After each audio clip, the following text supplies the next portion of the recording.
আসছে পরের খবরে শহর কলকাতায় আইসিডিএস কর্মীদের মিছিল। সুবোধ মল্লিক স্কোয়ার থেকে ধর্মতলা পর্যন্ত মিছিল। শিশু এবং মায়েদের খাদ্য ও জ্বালানির বরাদ্দ বৃদ্ধি, আইসিডিএস কর্মীদের সাম্মানিক বৃদ্ধি সহ একাধিক দাবি।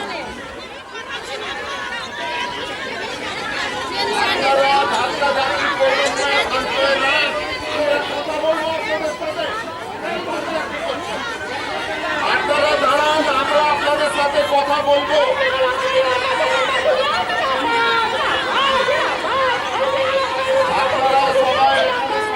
দিয়েছে, যারা পুষ্টিকর খাবার দেবে তারাই পুষ্টি পাচ্ছে না, তারাই পুষ্টি পাচ্ছে না এবং তাদের বেতন খুব সামান্য।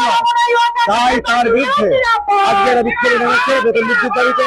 সঙ্গে সঙ্গে এই যে বাচ্চাদের খাবার দেওয়া হচ্ছে, আজকে সবজি এবং জ্বালানির দামটা বাড়ছে। এই মাসে জ্বালানি বাবদ এবং সবজি বাবদ আরো টাকা নিজেদের গাড় থেকে খরচ হচ্ছে, টাকা ঢুকিয়েছে।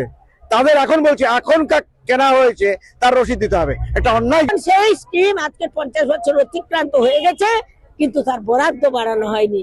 আমাদের স্কিমের কোনো আমাদের অনারিয়াম বৃদ্ধি হয়নি, না আছে পেনশন, না আছে গ্র্যাচুইটি, আমাদের কিছু মেডিকেল নেই, মাত্র আমরা 9000 টাকা। এ আবার অনেক লড়াই করে আমরা কিন্তু এই 9000 টাকা দাবি আদায় করেছি, কিন্তু একদিনের ওষুধের পয়সা হয় না। আমরা আমাদের পরিবার কি করে চালাবো, আমাদের ছেলে মেয়েদের কি করে চালাবো, শ্বশুর শাশুড়ি তাকে কি করে চালাবো?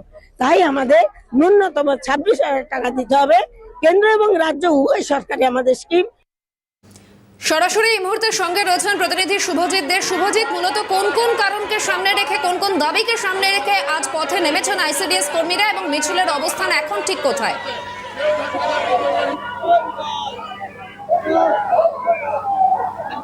দেখো, আইসিডিএস কর্মীরা দীর্ঘদিন ধরে তারা আন্দোলন চালাচ্ছে এবং তাদের মূল যে দাবি যে তাদের বেতন বৃদ্ধি করতে হবে বা তাদের যে সম্মানী সেটাকে বৃদ্ধি করতে হবে। এছাড়াও মা এবং শিশুদের পুষ্টিকর যে খাবার দেওয়া হয় আইসিডিএস কর্মীরা বানিয়ে দেন, কিন্তু সেই তার যে গুণগত মান, সেই গুণগত মানও বাড়াতে হবে। এরকম একাধিক দাবি রয়েছে। এই মুহূর্তে তুমি দেখতে পাচ্ছ আইসিডিএস কর্মীরা তারা সরাসরি সুবোধ মল্লিক স্কোয়ার থেকে ধর্মতলা পর্যন্ত তাদের এই মিছিলের ডাক দেওয়া হয়েছিল, কিন্তু এই মুহূর্তে এস.এন. ব্যানার্জি রোড অর্থাৎ একেবারে নিউ মার্কেট যে থানা, সেই নিউ মার্কেট থানার সামনে পুলিশের তরফে ব্যারিকেড করা হয়েছে এবং সেই ব্যারিকেড দিয়ে তাদেরকে এখানে আটকে দেওয়া হয়েছে। মূলত পুলিশের তরফ থেকে বলা হচ্ছে যে তারা ধর্মতলা পর্যন্ত যেতে পারবেন না।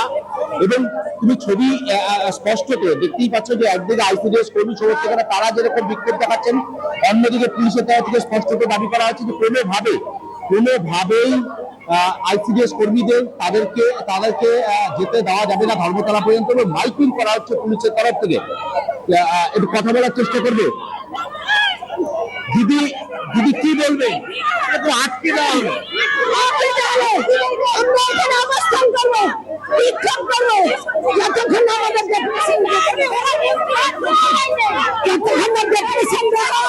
আমরা এখানে বিক্ষোভ করবো, অবস্থান করবো। আপনারা এখানে বসে থাকবেন।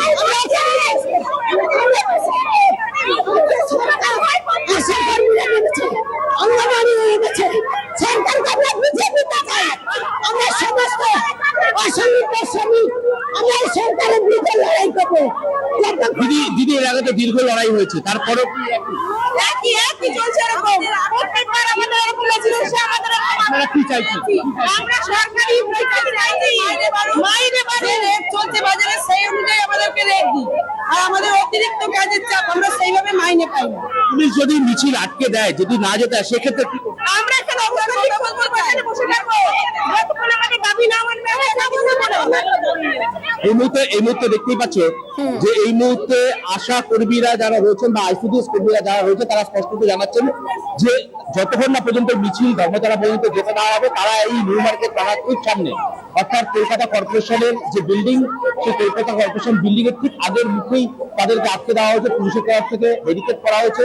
বিশাল পুলিশ বাহিনী এই মুহূর্তে মোতায়েন রয়েছে। তুমি দেখতে পাচ্ছ মহিলা পুলিশ বাহিনী, তাদেরকে বিশেষভাবে মোতায়েন করা হয়েছে। পুলিশ বাহিনীর থেকেও কিন্তু গুরুত্বপূর্ণ যে মহিলা পুলিশ বাহিনী, তাদের যে সংখ্যা সেটা কিন্তু চোখে পড়ার মতন। এবং স্পষ্টত কলকাতা পুলিশের তরফ থেকে জানানো হচ্ছে যে কোনোভাবেই যারা আইসিডিএস কর্মীরা রয়েছেন তারা ধর্মতলা যেতে পারবেন না। এবং স্পষ্টত তারা জানাচ্ছেন যে যতক্ষণ না পর্যন্ত তাদেরকে যেতে দেওয়া হবে ততক্ষণ পর্যন্ত তারা কিন্তু এখানেই দাঁড়িয়ে থাকবেন। এবং একটা বিষয় দিদি এত পুলিশ কেন বারবার আমরা শান্তিপূর্ণ মিছিল করছি, মাননীয় আর কিসের এত ভয়? কেন উনি আমাদের কথা শুনবেন না? আমাদেরকে দিয়ে এত কাজ করিয়ে নিচ্ছে। শুভজিৎ, একেবারে এই পরিস্থিতির দিকে নজর রাখো আপাতত, ধন্যবাদ।